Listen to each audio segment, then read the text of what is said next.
والمحصنات من النساء إلا ما ملكت أيمانكم كتاب الله عليكم، وأحل لكم ما وراء ذلكم أن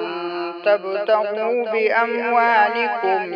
محصنين غير مسافحين، فما استمتعتم به منهن فآتوهن أجورهن فريضة،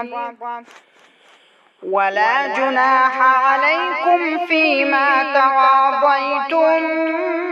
به من بعد الفريضة،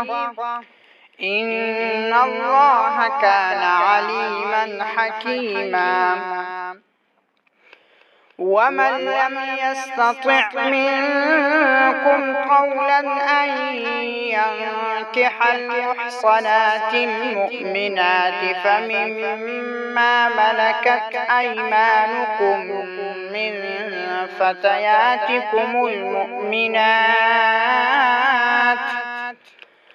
والله أعلم بإيمانكم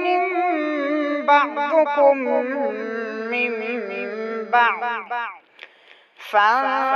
فانكحوهن بإذن أهلهن وآتوهن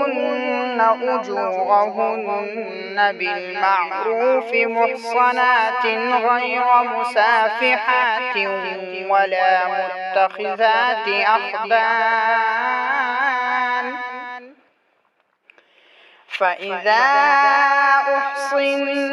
فإن أتين بفاحشة فعليهن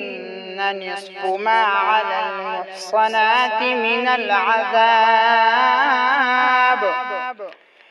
ذلك لمن خشي العنة منكم، وأن